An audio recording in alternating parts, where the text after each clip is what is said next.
la mar, oh maestro, y ruge la tempestad. La vasta expansión de los cielos se llena de oscuridad. ¿Quieres que aquí perezcamos? Puedes dormir así. Cuando el mar agitado nos abre, profundo sepulcro aquí.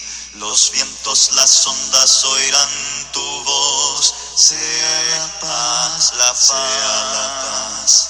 Calmas las iras del fiero mar, las luchas del alma las haces cesar, y así la barquilla va el Señor, hundirse no puede en el mar traidor.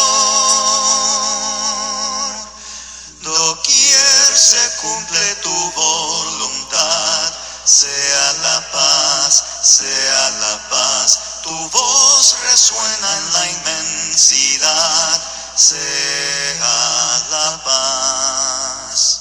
En mi aflicción, oh maestro, te busco con ansiedad. De mi alma en el seno insondable se libra cruel tempestad. Pasa el pecado a torrentes sobre mi frágil ser. Y perezco, maestro, oh quiéreme socorrer. Los vientos, las ondas oirán tu voz. Sea la paz, sea la paz. Calmas las iras del fiero mar, las luchas del alma las haces cesar, y así la barquilla va el Señor, hundirse no puede en el mar traidor. Doquier se cumple tu voluntad, sea la paz, sea la paz, tu voz resuena en la inmensidad. Sea la paz. Cesa el terror, oh maestro, los vientos se amainan ya, y sobre el cristal de las aguas el sol resplandecerá. Oh Redentor, sé conmigo, no me abandones más, y feliz llegaré pronto al puerto, do tú me recibirás. Los vientos, las ondas oirán tu voz. Sea la paz, sea la paz. Calmas las iras del fiero mar, las luchas del alma las haces cesar, y así la barquilla va el Señor, hundirse no puede en el mar traidor. Doquier se cumple tu voluntad, sea la paz, sea la paz, tu voz resuena en la inmensidad. Sea la paz.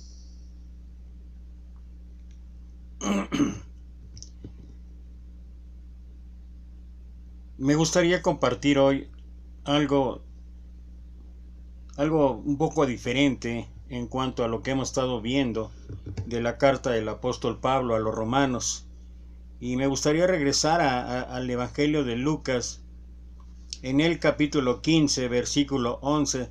Solamente voy a leer algunos versículos y después intentar compartir adecuadamente lo que pienso en cuanto a una de las enseñanzas que nos puede dejar esta parábola. También dijo: un hombre tenía 2 hijos, y el menor de ellos dijo a su padre: Padre, dame la parte de los bienes que me corresponde, y les repartió los bienes. No muchos días después, juntándolo todo el hijo menor, se fue lejos a una provincia apartada, y ahí desperdició sus bienes, viviendo perdidamente. Y cuando todo lo hubo malgastado, vino una gran hambre en aquella provincia, y comenzó a faltarle. Y fue y se arrimó a uno de los ciudadanos de aquella tierra, el cual le envió a su hacienda para que apacentase cerdos, y deseaba llenar su vientre de las algarrobas que comían los cerdos, pero nadie le daba.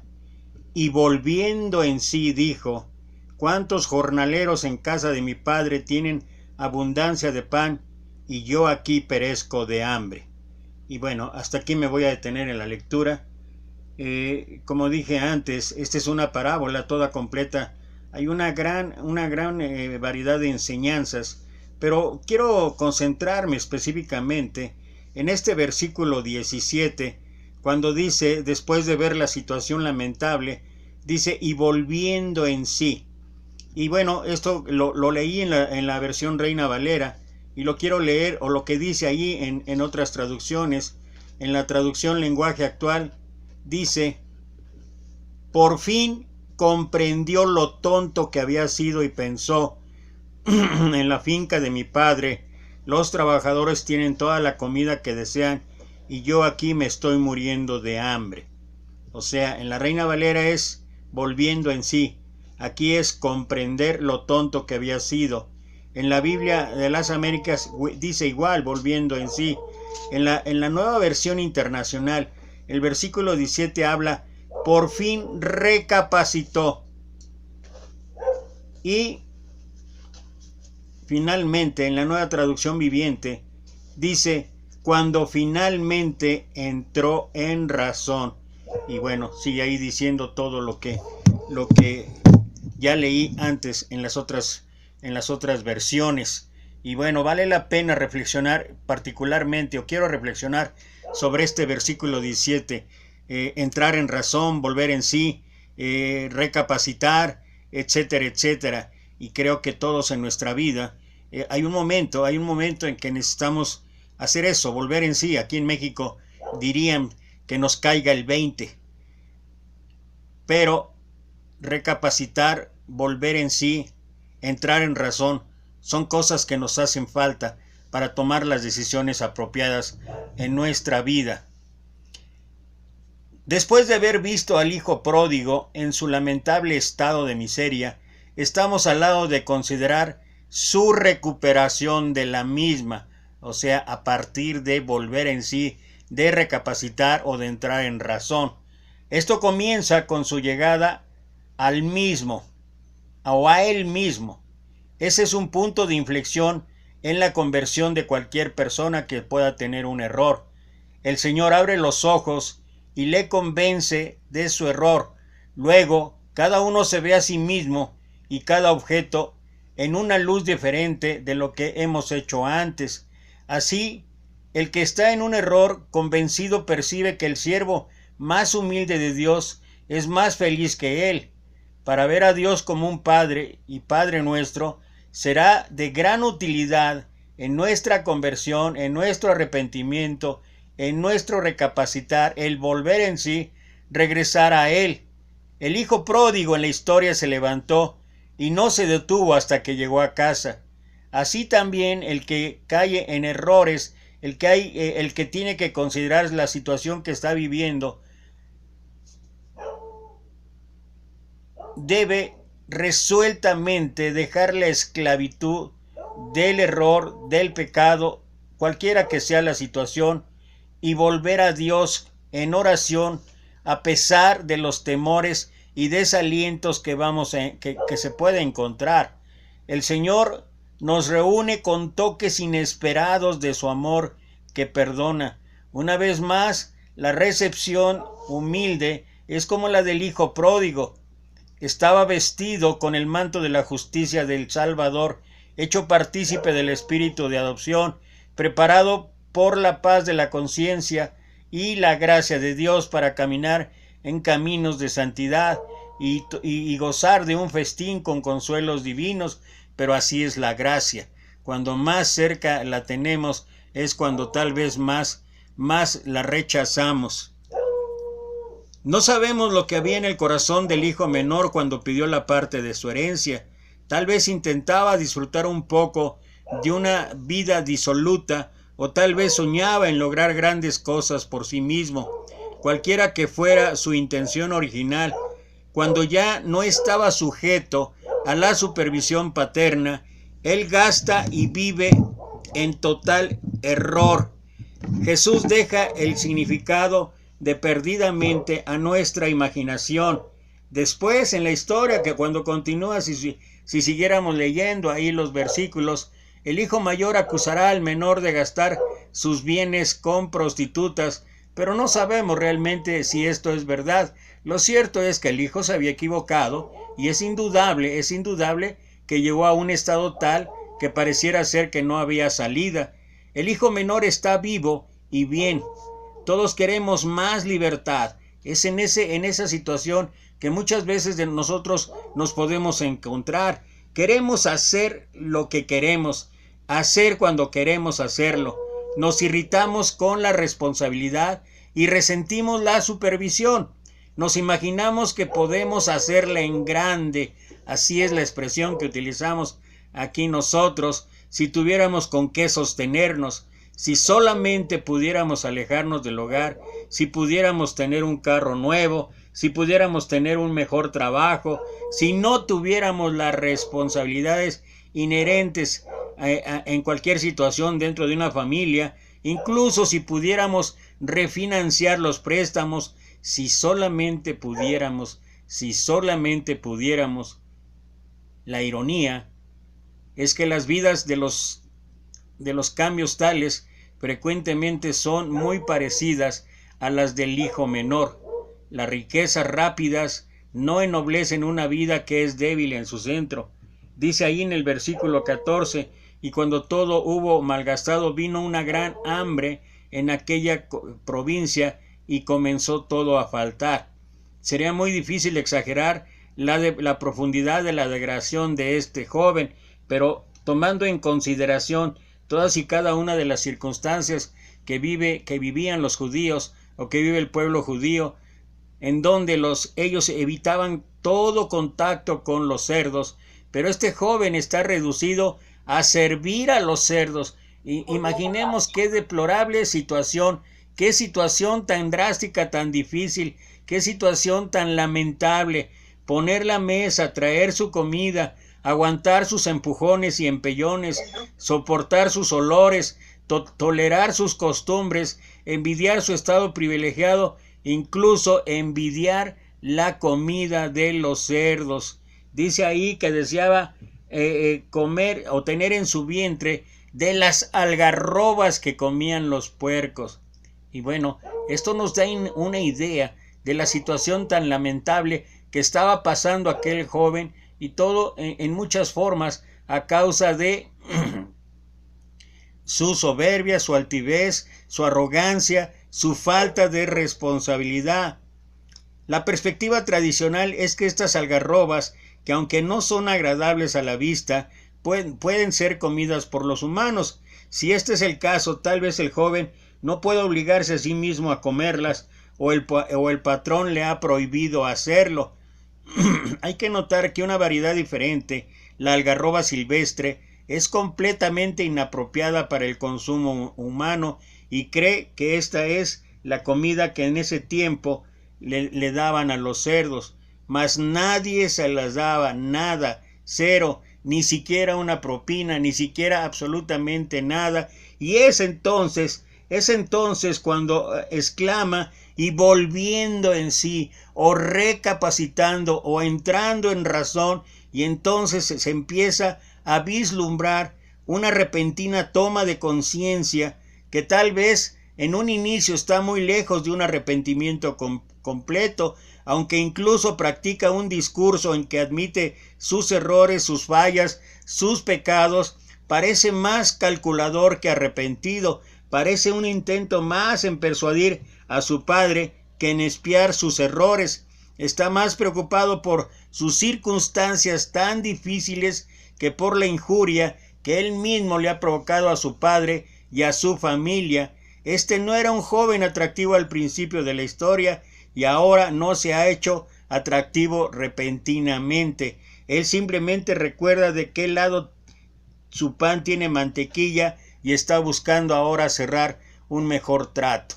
Pero el punto es que en algún momento, en una circunstancia, él vuelve en sí.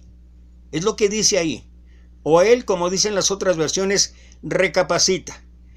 Él entra en una situación en la que se da cuenta que las situaciones son tremendamente difíciles.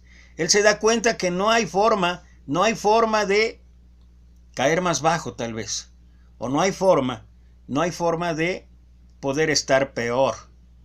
Y es cuando de alguna manera las circunstancias, las situaciones, de alguna manera lo obligan a tener un cambio.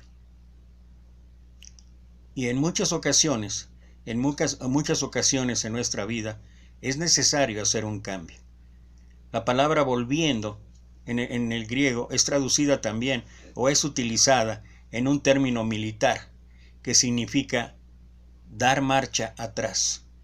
Y creo que muchos de nosotros en un momento de nuestra vida, cuando vemos que las circunstancias, las situaciones se han empeorado y se han empeorado, cualquiera que sea la circunstancia, cualquiera que sea la situación, en la salud, en la economía, en lo emocional, en lo sentimental e incluso en lo espiritual, necesitamos en un momento volver en sí, recapacitar, entrar en razón. Y la primera cosa que necesitamos hacer es cambiar nuestra actitud y empezar a tomar acción. Es importante o es interesante notar que en la parábola, cuando el hijo le pide a su padre su herencia, después de que él se va, primero no encuentra ningún tipo de objeción de parte de su padre. Tampoco el padre lo obliga o le indica que no se vaya. No era costumbre dar la herencia antes de la muerte del padre. Sin embargo, el padre accede a los pedimentos de su hijo y le da la herencia. Tampoco se ve en la parábola que el padre vaya a buscar a su hijo. Tampoco que su hermano haga igual, irlo a buscar, o por lo menos saber cómo se encuentra. Esto es un indicativo de que cuando alguien toma una decisión, hay ocasiones en que es necesario, y esa es una enseñanza de la misma naturaleza. Las águilas, cuando sus polluelos van a empezar a volar, las águilas tácitamente los avientan al vacío.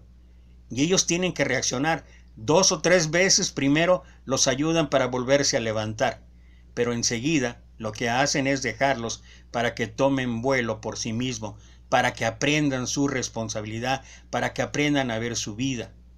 Y es así en la historia. El padre siempre estuvo con los brazos abiertos, porque es lo que sigue ahí contando, pero el padre no lo fue a buscar, dejó que el hijo tomara su propia decisión, y eso es lo que Dios hace con nosotros. Nos deja tomar nuestras propias decisiones, nos deja probar o nos deja hacer lo que pensamos es lo mejor para nosotros y para nuestra vida. Pero llega el momento en que nos damos cuenta que realmente el único que puede ayudarnos a manejar nuestra vida es Dios. ¿Y qué es lo que tenemos que hacer? Volver en sí, recapacitar, entrar en razón. Pero Dios permite todo esto para que seamos nosotros mismos quien tengamos que darnos cuenta que debemos empezar nosotros, que nosotros somos los que debemos tomar la decisión. Y muchos, bueno, al menos yo, en mi vida he tenido muchas ocasiones que tomar decisiones, a veces drásticas, a veces duras, pero si no lo hago así, si no lo hacemos así, es difícil que pueda ser provocado un cambio. Esa enseñanza del hijo pródigo, que como dije, tiene varias vertientes, tiene varias aristas. Bueno, una de ellas es precisamente ese versículo 17, volver en sí, recapacitar, entrar en razón. Y eso solamente nos corresponde de una manera individual, de una manera personal, de una manera en que cada uno debe tomar su propia decisión. Es indudable, como mencioné, que Dios provee los toques divinos, los toques necesarios, que Dios pone ángeles alrededor de nosotros, que Dios es el que está más interesado en que nuestra vida sea lo mejor para cada uno de nosotros. Pero es indudable también que la última decisión nos toca a nosotros. Y quiero cerrar con el versículo que está en Apocalipsis capítulo 3, versículo 20, donde dice: He aquí yo estoy a la puerta y llamo. Si alguno oye mi voz, abrirá la puerta. No dice que otros abran la puerta, no dice que otros sean los que nos ayuden, dice: abrirá la puerta y yo entraré y cenaré con él y él conmigo. Y ese toque a la puerta de nuestro corazón lo está haciendo diario nuestro Señor. Lo hace en cada persona, lo hace de manera personal, lo hace de manera individual. Y uno es el que tiene que abrir la puerta, uno es el que debe recapacitar, volver en sí, entrar en razón, abrirle la puerta a Dios y disfrutar del mejor de los banquetes. Padre bendito Dios, alabado y glorificado sea tu nombre. Te exaltamos, te glorificamos, te damos gracias en esta noche, nuevamente por el privilegio de estar juntos, Señor, en este devocional de oración, donde elevaremos nuestras peticiones, nuestras plegarias, y Padre, estamos gozosos de que tú contestes a ellas, y que ya lo estás haciendo, Señor, y que lo seguirás haciendo, Padre. Esperamos que todo esto suba a ti con olor fragante, y queremos rogarte, Señor, que tú seas en el corazón de cada uno de los que estamos en este grupo. Señor, atiende nuestro clamor, nuestra súplica, Señor, ayúdanos y ayuda a nuestras familias y ayuda a todos aquellos que están pasando momentos verdaderamente difíciles, dramáticos, drásticos, de tragedia, Señor. Ayuda, Señor, en la salud, en la economía, Padre, que se ha deteriorado tanto con esta pandemia, bendito Señor. Y Padre, tú eres el único que puede dar solución a todo ello. Bendice estos momentos, Señor. Sabemos que tú estás aquí entre nosotros, porque así lo dices, que donde están 2 o 3 reunidos en tu nombre, ahí estarás tú. Y Padre, yo te pido una bendición muy particular para todos y cada uno de los que estamos ahora conectados, y aún los que no pudieron conectarse, Señor. Padre, tú alcánzalos con tu bendición. Te doy gracias por ello, en el bendito santo nombre de tu Hijo amado, nuestro Señor Jesucristo. Amén. Amén. Quien quiera orar, adelante. Amén.